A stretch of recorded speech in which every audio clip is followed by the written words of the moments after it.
Há palavras que atravessam os séculos como um trovão que nunca se apaga. Palavras que não nasceram no coração de um teólogo renomado, nem no discurso estudado de um pregador eloquente, mas que saíram diretamente dos lábios do próprio Filho de Deus. Entre todas as frases que ele pronunciou, uma se ergue com um peso eterno, como um decreto que ecoa sobre cada alma humana. Você deve nascer de novo. Não é uma sugestão. Não é uma metáfora poética para inspirar reflexões ocasionais. É um veredito. É a voz do céu invadindo a terra para declarar que sem esse milagre, nenhum homem ou mulher verá o reino de Deus. No entanto, em nossos dias, essa sentença foi suavizada, diluída, quase esquecida. Em muitos púlpitos, a urgência do novo nascimento foi substituída por mensagens motivacionais, palavras que confortam mas não confrontam, que massageiam o ego mas não curam a alma. Foi exatamente contra esse esquecimento mortal que, no século XVIII, Deus levantou um homem cuja voz incendiaria multidões. George Whitefield não buscava aplausos, buscava almas. Enquanto outros pregadores evitavam falar do inferno, ele o descrevia em cores vívidas, não para criar sensacionalismo, mas para abrir um caminho real de salvação. Ele sabia que, por trás de uma aparência religiosa, muitos estavam espiritualmente mortos, membros de igrejas, conhecedores da Bíblia, líderes de ministério, mas que jamais haviam experimentado o milagre do novo nascimento. Imagine um campo aberto sob um céu cinzento, milhares de pessoas reunidas, sem microfones, sem iluminação artificial, apenas o som de uma voz clara e poderosa cortando o vento. Você deve nascer de novo. Essa era a cena repetida em cidades, vilas e campos. Whitefield pregava em colinas, mercados e escadarias, onde quer que pudesse ser visto e ouvido. Sua mensagem não variava porque ele sabia que não havia necessidade mais urgente que esta. Hoje, sua voz não ressoa em campos gramados ou ruas de paralelepípedos, mas sua mensagem atravessa o tempo e alcança você. Não é um chamado para o vizinho, para o parente distante ou para um grupo específico. É para você. É um apelo pessoal e inadiável, porque o dia em que Deus bate a porta da sua alma pode ser único. Quando Ele chama, você abre ou endurece o coração para sempre. Prepare-se. As próximas palavras podem ser o ponto de virada de toda a sua eternidade. Vivemos em uma era em que o cristianismo, em muitos lugares, perdeu seu tom profético e se acomodou a um discurso domesticado. O púlpito, que deveria ser o lugar de confronto espiritual e clareza absoluta sobre a eternidade, tornou-se, em inúmeros casos, um palco para entretenimento religioso. O pecado é suavizado e rebatizado de falha ou imperfeição humana.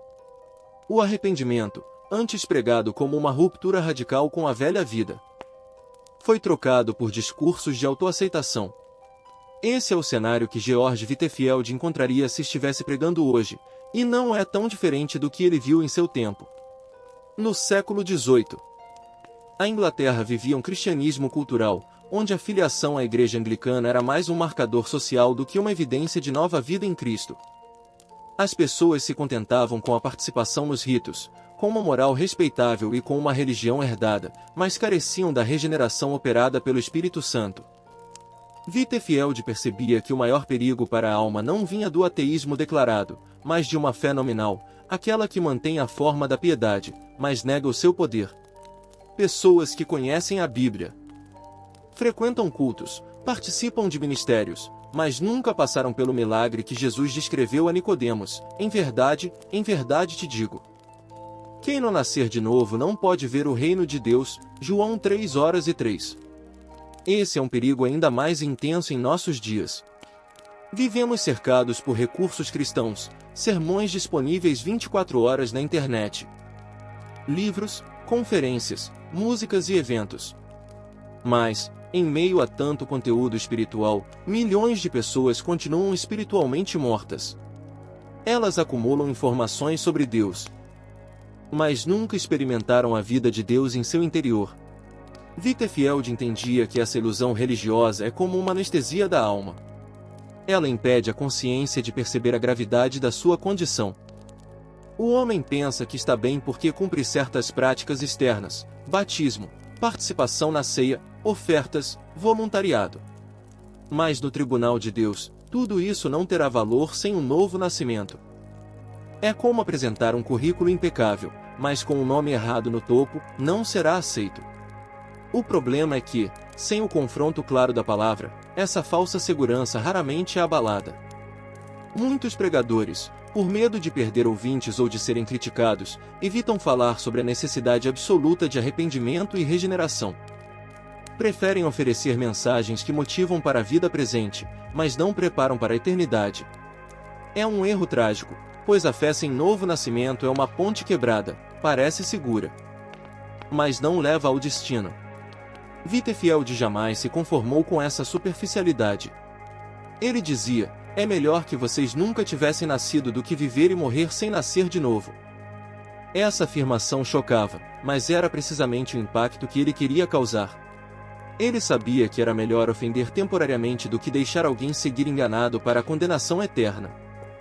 O contexto atual não é apenas de indiferença espiritual, mas também de resistência ativa à verdade. Vivemos em uma cultura que rejeita qualquer mensagem que confronte o ego. Queremos um Deus que abençoe, mas não que governe, um Salvador que perdoe, mas não que transforme, um Evangelho que dê conforto, mas não que exija a cruz. O novo nascimento, porém, é o oposto disso.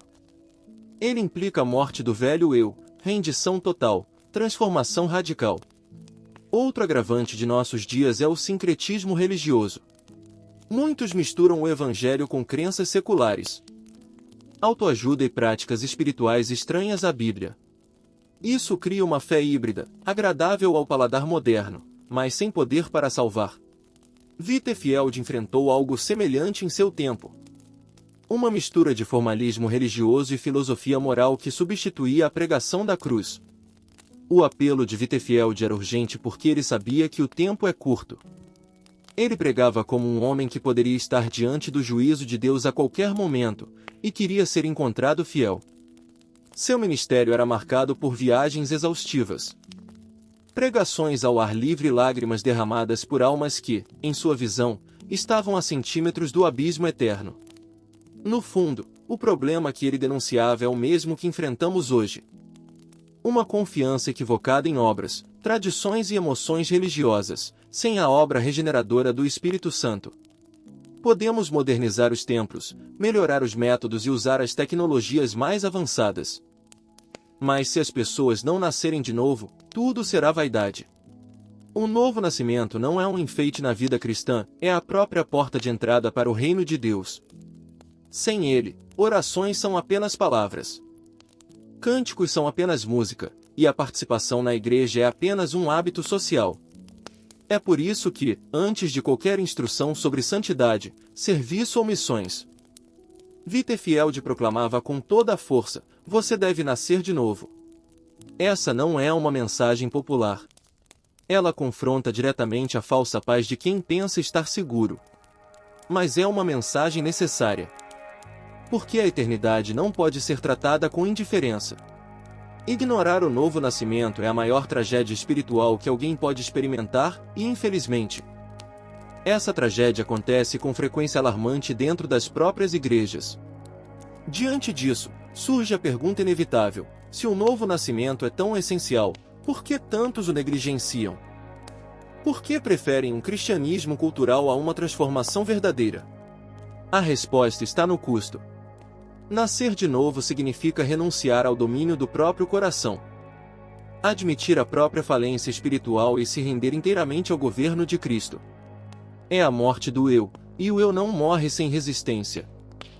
Wittefield sabia que essa resistência só pode ser quebrada pela ação soberana do Espírito Santo. Ele pregava para sacudir a consciência, mas confiava que apenas Deus poderia gerar vida onde havia morte. Esse é o dilema que enfrentamos hoje. Podemos pregar, advertir, clamar, mas o milagre do novo nascimento vem do alto. E é aqui que a urgência se intensifica. Não sabemos quando o Espírito chamará pela última vez.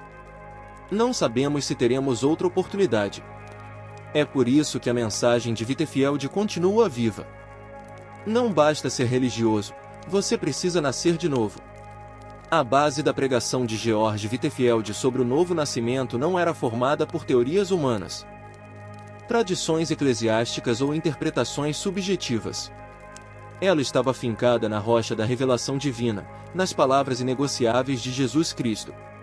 João capítulo 3 é o coração dessa mensagem. Ali, Jesus, em um encontro noturno com Nicodemos, um fariseu, membro do Sinédrio, homem de profunda religiosidade e reconhecido pela sociedade, declara com absoluta autoridade: em verdade te digo, quem não nascer de novo não pode ver o reino de Deus. João 3:3. Esse versículo não deixa espaço para interpretações simbólicas superficiais. Jesus não disse: seria bom que você nascesse de novo ou considere nascer de novo. Ele usou a palavra deve, um imperativo, uma condição necessária e inegociável. Essa exigência foi feita a um homem que, aos olhos humanos, já tinha tudo o que se esperava de um servo de Deus. Nicodemos era culto, dedicado, moralmente íntegro e zeloso pelas tradições. Mas, segundo Jesus, tudo isso não bastava. A salvação não é conquistada por esforço humano, por mérito religioso ou por conhecimento intelectual. É obra de Deus, operada pelo Espírito Santo. Whitefield compreendeu essa verdade de forma visceral. Ele pregava que o problema do homem não era apenas o que ele fazia, mas o que ele era. Não somos pecadores porque pecamos, dizia ele. Pecamos porque somos pecadores por natureza. Essa natureza caída, herdada desde Adão, não pode ser reformada ou polida até se tornar aceitável a Deus. Ela precisa ser substituída por uma nova natureza, vinda do alto. É disso que trata o novo nascimento. Biblicamente, o novo nascimento é descrito como regeneração, Tito 3:5. Como criação de algo totalmente novo, 2 Coríntios 5:17. E como ressurreição espiritual, Efésios 2:1-6. É uma obra monergística, realizada exclusivamente por Deus. Assim como Lázaro não pôde contribuir para sua própria ressurreição física, também um homem morto em delitos e pecados não pode gerar a própria vida espiritual. O Espírito Santo é quem sopra a vida. Abre os olhos, remove o coração de pedra e dá um coração de carne. Ezequiel 36:26-27. Whitefield não suavizava essa doutrina para torná-la mais palatável. Ele a pregava com a mesma clareza e urgência que via nas Escrituras. Sabia que sem ela, qualquer religião se tornava uma caricatura do Evangelho. É melhor vocês nunca terem nascido, repetia, do que viver e morrer sem nascer de novo. Essa frase chocava, mas não era hipérbole. Ela refletia a convicção bíblica de que sem regeneração, não há salvação. No ministério de Whitefield, essa fundamentação bíblica era sempre acompanhada de explicações vivas e concretas. Ele dizia que nascer de novo não é adotar um comportamento moral ou seguir um código de regras, mas receber uma vida que antes não existia. É a obra invisível de Deus que produz frutos visíveis: amor, obediência, santidade, perseverança. Árvores vivas dão fruto, dizia ele, mortas não. Para sustentar essa pregação, Whitefield recorria constantemente a exemplos bíblicos. Mostrava que Zaqueu, o cobrador de impostos corrupto, só mudou após o encontro com Cristo, Lucas 19. Apontava para o ladrão na cruz, que, em um momento de fé, foi regenerado e recebeu a promessa do paraíso, Lucas 23:42-43.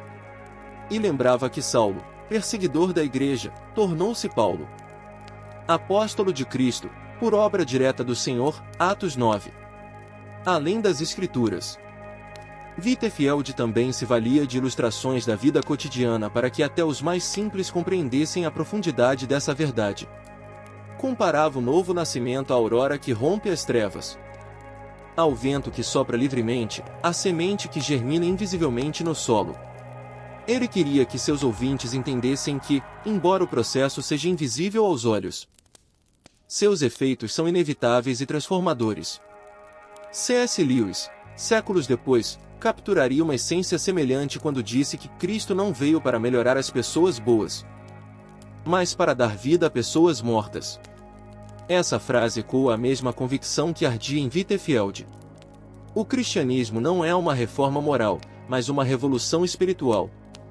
Outra base negociável para Wittefeld era a impossibilidade de o homem salvar a si mesmo. Efésios 2:8-9 era frequentemente citado, porque pela graça sois salvos, mediante a fé. E isto não vem de vós, é dom de Deus, não de obras, para que ninguém se glorie. Para ele, essa passagem destruía qualquer pretensão humana de contribuir com a própria salvação. Tudo vem de Deus, inclusive a fé que recebemos. Ele também alertava contra a tentação de substituir a obra do Espírito por rituais ou decisões humanas. Embora incentivasse uma resposta consciente ao Evangelho, Wittefeld enfatizava que nenhum ato externo, batismo, participação na ceia, filiação a uma igreja, poderia, por si só, gerar um novo nascimento. Esses elementos têm valor, mas como sinais e frutos, não como causas. A fundamentação bíblica de Wittefeld o levava a pregar com uma ousadia rara. Ele não temia ofender a sensibilidade de seus ouvintes, porque sabia que a palavra de Deus é viva e eficaz, e que seu papel não era agradar, mas ser fiel. A sua lealdade às Escrituras, aliada a uma profunda convicção da realidade do céu e do inferno, fazia dele um arauto singular. Ele pregava como um homem que já via a eternidade diante de si. Para Wittefeld, negligenciar essa doutrina era um crime espiritual. Ele considerava trágico que tantos pregadores falassem sobre vida cristã, discipulado e missão sem antes tratar do novo nascimento. Era como ensinar alguém a viver sem primeiro garantir que estivesse vivo. A regeneração era, para ele, o ponto de partida de tudo. O apóstolo Pedro escreveu: Bendito seja o Deus e Pai de nosso Senhor Jesus Cristo, que, segundo a sua grande misericórdia, nos regenerou para uma viva esperança, mediante a ressurreição de Jesus Cristo dentre os mortos. 1 Pedro 1:3. Essa era a âncora da pregação de Wittefeld. A regeneração é a obra de misericórdia, não de mérito. É gerada pela ressurreição de Cristo, não pela força humana. Wittefeld pregava João 3 não como um texto antigo, mas como uma ordem viva e atual. Ele se via como uma voz que precisava ecoar a voz do Mestre. Sua missão não era inventar uma nova mensagem, mas repetir fielmente a mensagem eterna. E assim como Jesus falou a Nicodemos, Wittefeld falava às multidões: não importa quem você seja, o que tenha feito ou o quanto conheça de religião, você deve nascer de novo. Esse fundamento bíblico não apenas moldou seu ministério, mas também definiu a maneira como ele media o sucesso. Para Wittefeld, não importava o tamanho da multidão nem a popularidade alcançada. O que importava era se havia almas regeneradas, vidas transformadas pela ação soberana de Deus. E isso ele só podia discernir pelos frutos, não pelas palavras. Diante dessa base sólida, Wittefeld seguia para desenvolver os pontos centrais da sua mensagem, não para entreter ou impressionar, mas para expor a condição real do homem e o poder de Deus para transformá-lo. O clamor de Georg Wittefeld, "Você deve nascer de novo", não era uma frase de efeito para encerrar um sermão ou provocar um momento de emoção passageira. Era o centro gravitacional de sua pregação, a espinha dorsal que sustentava todas as suas mensagens. Quer fossem proclamadas diante de 20.000 pessoas em campos abertos ou a poucos fiéis reunidos numa sala modesta, ele compreendia, de maneira vívida e inegociável, que todo o cristianismo verdadeiro começa, se mantém e se consuma no milagre do novo nascimento. Sem ele, todo o resto é sombra, ritual vazio, aparência de piedade sem poder. Ao desenvolver este ponto central, Wittefeld partia de uma convicção sólida: o novo nascimento não é opcional, não é cultural, e não é algo que possa ser adiado indefinidamente. É uma necessidade imediata, urgente e absoluta, decretada pelo próprio Cristo.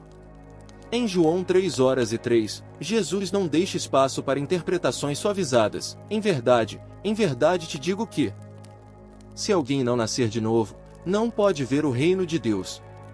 Essa declaração foi feita não a um pagão ignorante da lei, mas a Nicodemos, um fariseu, mestre de Israel, homem respeitado, profundo conhecedor das Escrituras.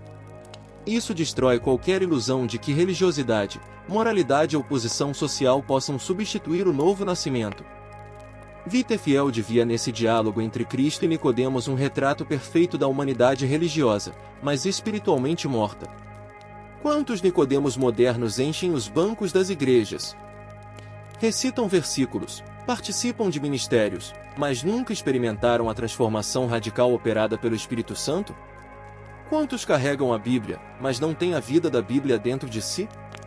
O pregador britânico-americano não poupava palavras para denunciar esse estado. Ele afirmava: é melhor nunca ter nascido do que viver e morrer sem nascer de novo. Essa frase não era hipérbole. Para ele, morrer sem novo nascimento era enfrentar a eternidade separado de Deus, mesmo tendo passado uma vida inteira no ambiente cristão. Ao explicar o que significa nascer de novo, Wittefield deixava claro que não se tratava de uma reforma moral superficial. Não era simplesmente abandonar alguns vícios, adotar hábitos religiosos ou se tornar uma pessoa melhor aos olhos da sociedade. O problema humano não é apenas comportamental, é de natureza. Nós não nos tornamos pecadores por causa dos nossos atos, nós agimos de forma pecaminosa porque nascemos com uma natureza inclinada ao pecado. Como Paulo declara em Efésios 2:1. Estando vós mortos nos vossos delitos e pecados. Mortos não respondem a estímulos, mortos não melhoram com conselhos. Mortos precisam de vida, e essa vida só pode ser dada por Deus. Daí o núcleo da mensagem de Wittefield: a regeneração é obra soberana do Espírito Santo. É um milagre, não um projeto humano. É fruto da intervenção divina, não da disciplina própria.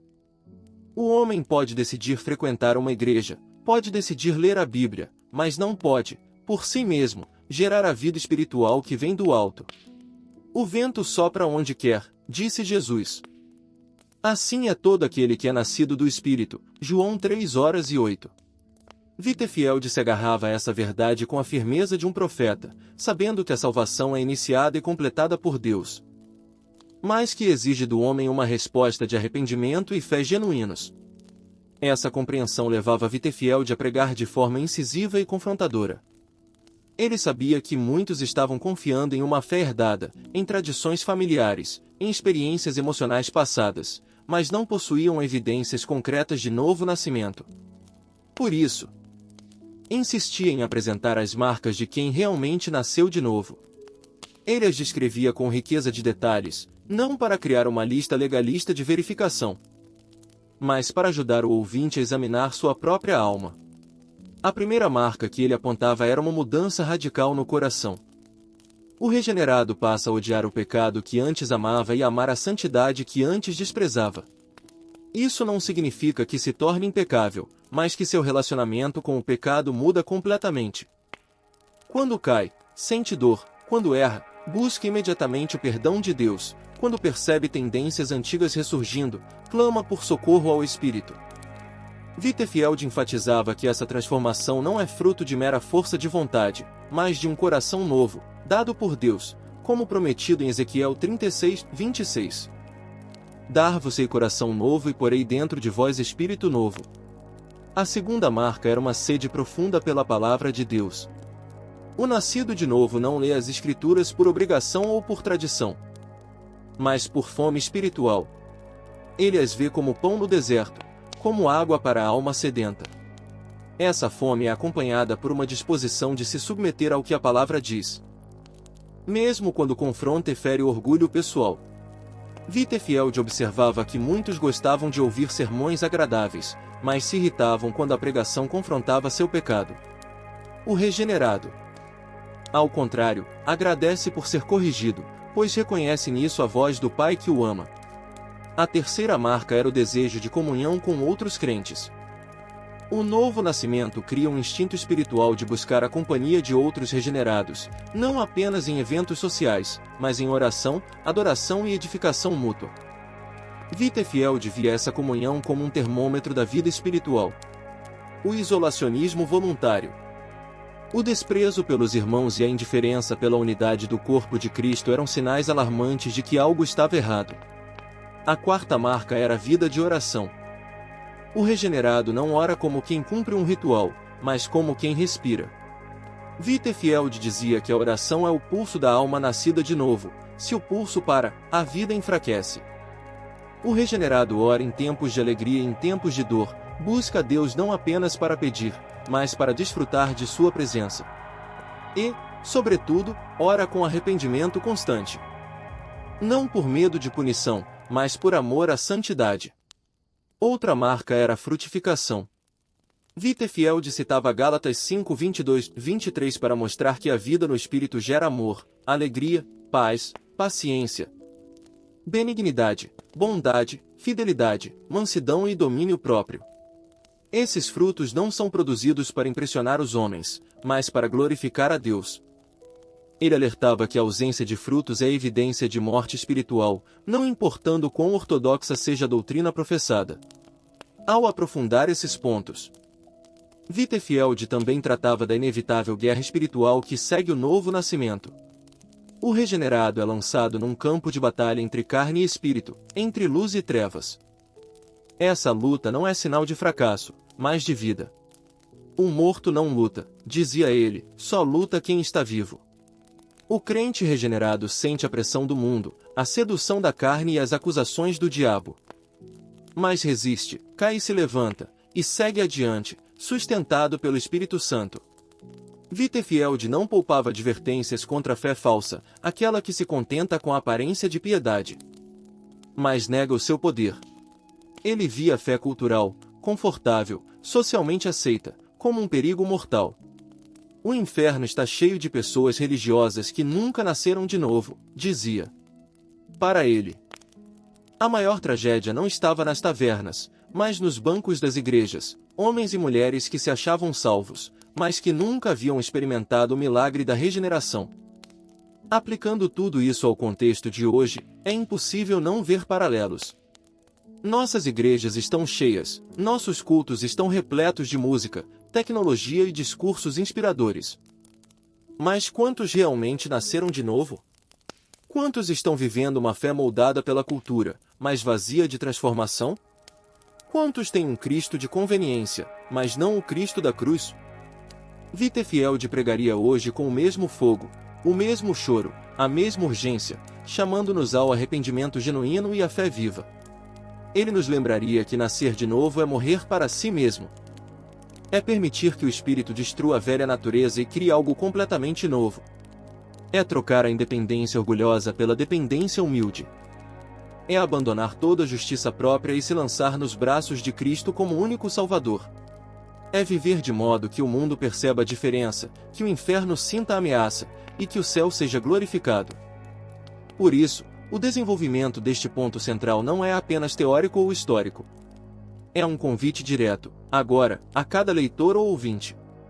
Examine-se. Há marcas visíveis do novo nascimento em sua vida? Sua relação com o pecado mudou? Sua fome pela palavra é real? Sua vida de oração é vital? Você ama os irmãos e produz frutos para a glória de Deus? Se não, a ordem permanece. Você deve nascer de novo. Não amanhã. Não quando for conveniente. Agora. Wittefield também falava de algo que muitos evitam: o custo do discipulado após o novo nascimento. Ele não prometia uma vida de facilidades. Ao contrário, alertava que o regenerado inevitavelmente enfrentaria perseguições, rejeições e provações. Baseando-se em 2 Timóteo 3. 12. Todos quantos querem viver piedosamente em Cristo Jesus serão perseguidos. Ele dizia que seguir a Cristo significava carregar a cruz diariamente, mesmo quando essa cruz trazia vergonha, dor e perda. Para Wittefield, suportar oposição por causa de Cristo era uma das evidências mais fortes de que alguém havia nascido de novo.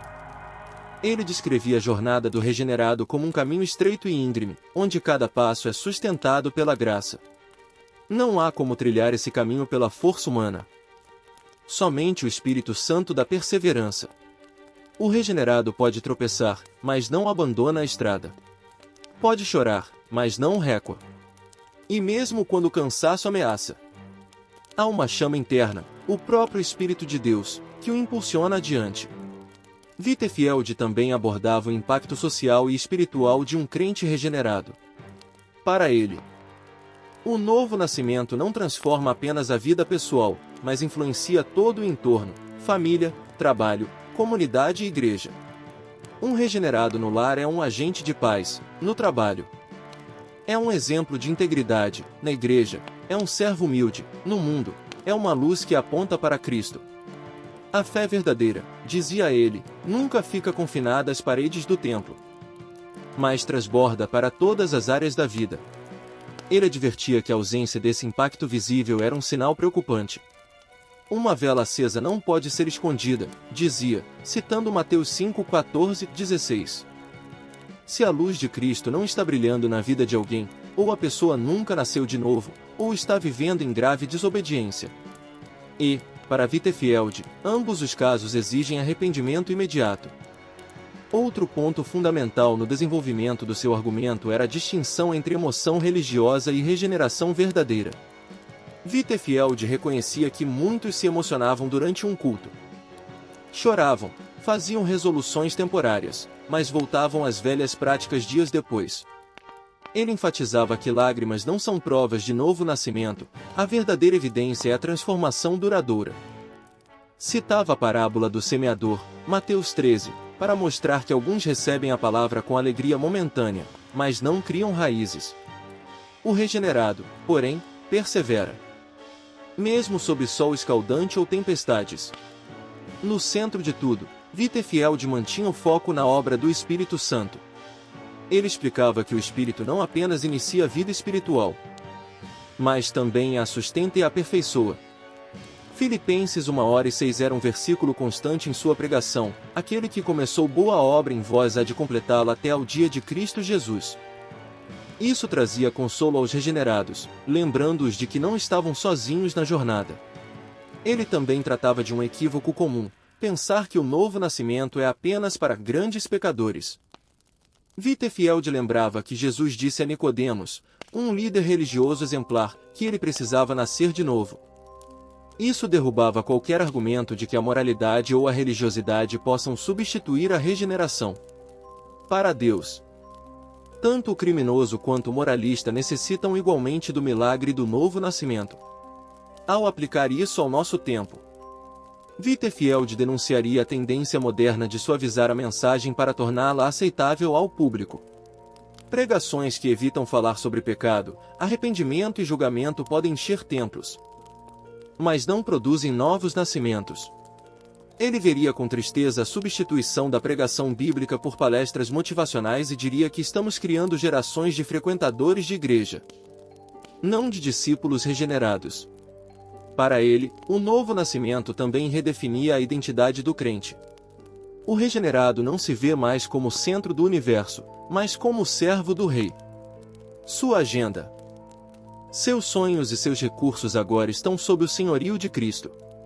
Wittefield enfatizava que essa mudança de identidade afetava inclusive as decisões diárias, como usar o tempo, como lidar com o dinheiro, como tratar o próximo. O novo nascimento é, portanto, um ato espiritual que gera consequências práticas e visíveis. Ele ainda explorava o vínculo inseparável entre novo nascimento e santificação. Uma pessoa que nasceu de novo não apenas começa a caminhada com Cristo, mas cresce em conformidade com Ele. Wittefield via a santificação como a continuação natural da regeneração, operada pelo mesmo Espírito. Citavam João 3:9, todo aquele que é nascido de Deus não vive na prática do pecado, pois a semente de Deus permanece nele. Isso não significava perfeição, mas uma vida marcada pela batalha constante contra o pecado e pelo desejo sincero de agradar a Deus. Por fim, Wittefield terminava o desenvolvimento de seu argumento com um apelo à honestidade diante de Deus. Pedia aos ouvintes que não se contentassem com uma fé herdada ou emprestada, mas que buscassem evidências reais de vida nova. Não confiem que são membros de igreja ou que têm uma boa reputação. Se não nasceram de novo, estão mortos espiritualmente. Era um chamado para que cada pessoa examinasse o próprio coração à luz da palavra, rogando a Deus por misericórdia e clamor: Senhor, se ainda não nasci de novo, sopra o teu Espírito sobre mim hoje. George Wittefield jamais pregava sobre o novo nascimento sem falar das consequências eternas de ignorá-lo. Para ele, calar sobre isso seria um ato de crueldade espiritual. Sua pregação não apenas apresentava a beleza da vida regenerada, mas também expunha com clareza o destino daqueles que permaneciam espiritualmente mortos, mesmo vestindo a roupagem da religião. Ele começava lembrando que o próprio Cristo falou mais sobre o inferno do que qualquer outro pregador na Bíblia. Isso não era para gerar medo vazio. Pode até fazer obras de caridade, mas carece da comunhão verdadeira com Deus. É como um galho cortado da videira, parece vivo por um tempo, mas está condenado a secar. Wittefield reforçava que essa separação não é apenas futura, mas presente, uma alienação espiritual que impede a alma de experimentar a paz e a alegria genuínas que vêm de Cristo. A segunda consequência é a incapacidade de vencer o pecado. Sem o novo nascimento, o homem está preso à sua velha natureza. Pode se esforçar para melhorar, pode adotar novos hábitos, mas, no fundo, continua escravo das mesmas inclinações. Wittefield usava a imagem de um prisioneiro que decora sua cela e pinta as paredes, mas continua trancado. Somente o Espírito Santo pode abrir as portas e libertar o cativo. A terceira consequência é a inutilidade das obras religiosas para a salvação. Wittefield advertia que muitos confiavam em batismos, rituais, membresia de igreja e até em ministérios para garantir seu lugar no céu. Mas, sem o novo nascimento, todas essas práticas são como trapos de imundícia. Isaías 64:6. Ele lembrava a parábola das 10 virgens, Mateus 25, mostrando que não basta ter uma lâmpada, é preciso ter o azeite, símbolo do Espírito Santo. A quarta consequência, e a mais grave, é a condenação eterna. Wittefield falava disso com lágrimas, não com frieza. Ele acreditava que o pregador que não avisa sobre o inferno é como um vigia que vê o perigo e se cala. Citava Apocalipse 20:15, e todo aquele que não foi achado inscrito no livro da vida foi lançado no lago de fogo. E explicava que essa não era uma ameaça simbólica, mas uma realidade descrita pelo próprio Jesus, um lugar de separação eterna, trevas e ausência completa da presença de Deus. Wittefield também alertava sobre um perigo sutil, o engano religioso. Ele dizia que a fé falsa é como um anestésico espiritual, ela impede a pessoa de sentir sua verdadeira condição. O religioso enganado não percebe que está perdido, pensa que está seguro, canta hinos, repete frases piedosas, mas não conhece a Cristo de fato. Para Wittefield, esse era o tipo mais difícil de alcançar, porque acreditava já ter o que nunca possuíra. Ele não deixava de falar sobre a urgência. Hoje é o dia da salvação, 2 Coríntios 6:2, era um refrão constante. Wittefield advertia que o coração humano tende a adiar o arrependimento. Chega um ponto em que a mesma mensagem que antes tocava profundamente já não causa reação alguma. Aplicando ao contexto moderno, ele denunciaria a ilusão do cristianismo cultural, aquele que se adapta aos valores do mundo, evita confrontos e busca apenas aceitação social. Esse tipo de fé, dizia, é como o sal insípido. Não preserva, não purifica, não transforma. Ele advertiria que igrejas cheias não significam céus cheios. É possível estar no meio do povo de Deus e não ser parte do povo de Deus. Wittefield encerrava essa advertência com um apelo intenso: não vá embora sem Cristo. Não feche os olhos esta noite sem nascer de novo. Para ele, a maior tragédia não era perder um emprego, um relacionamento ou uma oportunidade na vida, a maior tragédia era perder a eternidade com Deus por confiar em algo que não salva. Ele sabia que essa mensagem poderia afastar alguns ouvintes, mas preferia ser fiel à verdade do que popular aos olhos dos homens. Assim, a advertência de Wittefield permanece viva. Ela ecoa não apenas como um alerta, mas como um chamado ao despertar espiritual. Ignorar o novo nascimento é caminhar voluntariamente para a condenação. Atender ao chamado de Cristo é entrar pela porta estreita que conduz à vida. A escolha, insistia ele, é pessoal e intransferível. Ninguém pode nascer de novo por você. Ninguém pode se arrepender em seu lugar. Ninguém pode colocar o seu nome no livro da vida, apenas o próprio Deus. Quando você se rende a Ele pela fé, Chegamos ao ponto em que a verdade não pode mais ser tratada como uma teoria distante ou um conceito religioso interessante. A mensagem de Jesus a Nicodemos, repetida milhares de vezes por George Whitefield, não foi dada para provocar debates acadêmicos, mas para exigir uma decisão. Você deve nascer de novo não é uma frase para ser admirada, é uma ordem para ser obedecida. Whitefield nunca pregava apenas para informar, ele pregava para transformar. Seu objetivo não era que as pessoas saíssem de seus sermões dizendo, que mensagem bonita, mas sim, preciso me ajoelhar diante de Deus agora mesmo. Por isso, ele sempre terminava com um convite direto, urgente e carregado de emoção.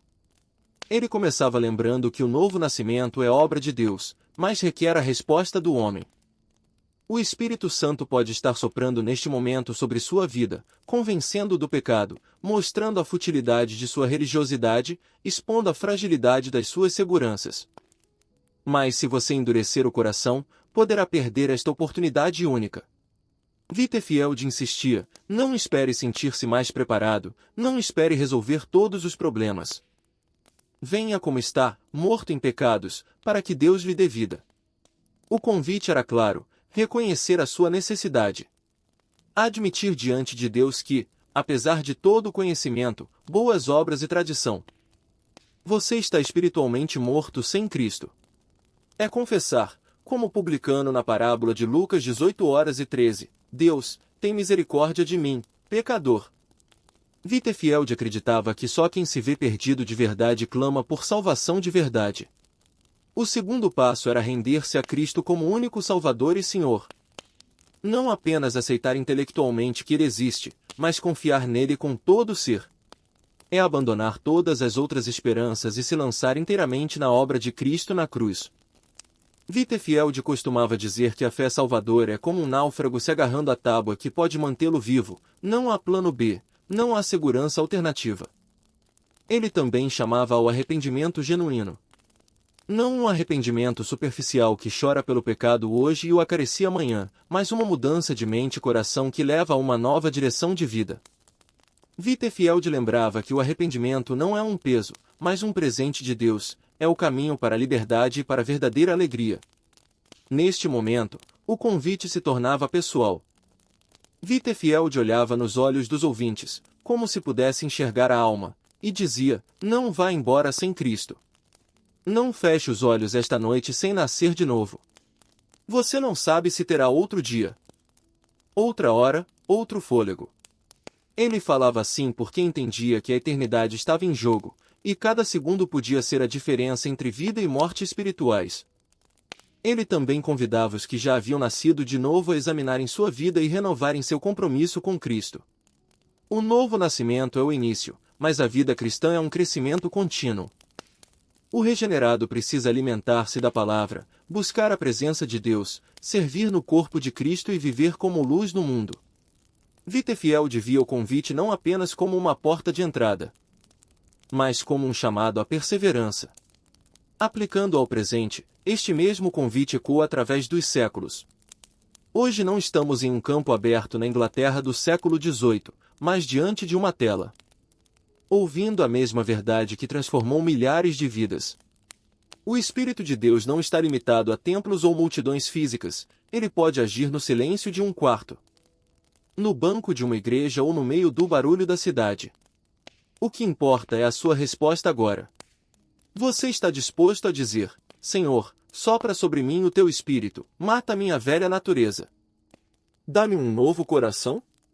Está pronto para deixar para trás uma fé de aparência e abraçar a vida abundante que Cristo oferece?